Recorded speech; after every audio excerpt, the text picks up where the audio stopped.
This lesson deals with the analysis of the inverting amplifier.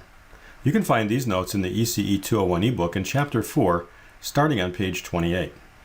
Given this op-amp circuit with two resistances R1 and R2, let's solve for V out divided by V sub S. Now because I have feedback around this op-amp, I can assume that my no voltage, no current property is true. Now the reason for this is that we're assuming that the output is stable. In other words, not trying to run away towards infinity. You notice in the course here, I have a polarity sign for the input terminals of an op-amp, but we're going to label 0 volts across here. Why would there be a sign? Well, it turns out in lab, this polarity sign, if you were to build it, would normally result in a stable circuit. But if you were to flip the sign here, put the plus here and the minus here, again, still being 0 volts here with our assumption, it would turn out that this would actually lock up on the power supply line. We'll talk some more about this in ECE202 about stability in circuits. Let's proceed with the analysis of this circuit, which starts with labeling the no voltage, no current property. There's no current going in here because the resistance is very high and the feedback is driving this voltage to 0. All right, if I apply a voltage here, most likely a current's going to come out of the plus terminal, so I'll call this I1 and call this current I2. I want to solve for V out in terms of V sub S, and I've got some loops here, so let's do Kirchhoff's voltage law around the loop. So the rise in voltage would equal the drop across this resistance, which is I1R1 plus 0. So I've got V sub S in terms of I1. I could also solve for I1, it would just be equal to V sub S divided by R1. There's another loop over here.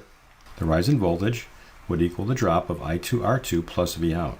I've got V out in terms of I2 and R2. Put this on the other side of the equation, it's minus I2R2. Now, what's the relationship between I1 and I2? Let's go back to the circuit here. I1 enters the node, 0 leaves, and I2 leaves. So I1 is equal to I2. And substitute that back now into my last equation. V out is equal to minus I2 times R2, but I2 is equal to I1, and I1 is equal to V sub S over R1. Divide through by V sub S and get that V out is equal to minus R2 over R1. Now if you were to apply a sine wave for an input here, the output would have a negative number times it. So when the input's going up, the output's going down. This is why it's called an inverting amplifier. Now this is a very common building block, and it'd be nice if we could just simply have an equivalent circuit for this using our basic components of resistances and controlled sources.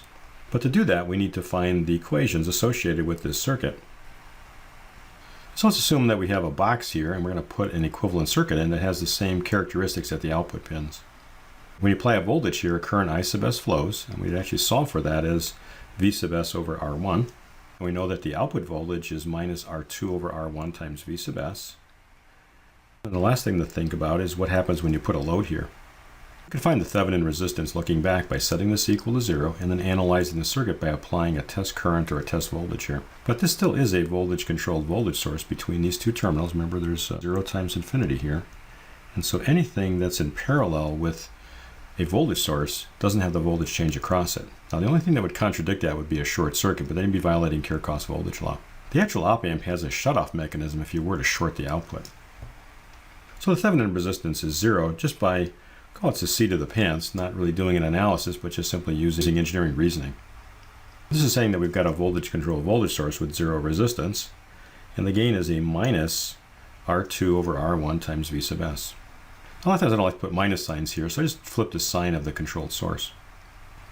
On this side here, when I apply a voltage, a current flows, and what I've got is that the current times this resistance is equal to V sub S.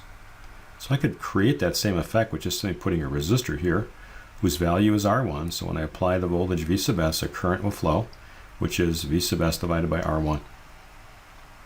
And this is a model for the inverting amplifier using a resistance and a voltage controlled voltage source. And this is the analysis of an inverting amplifier.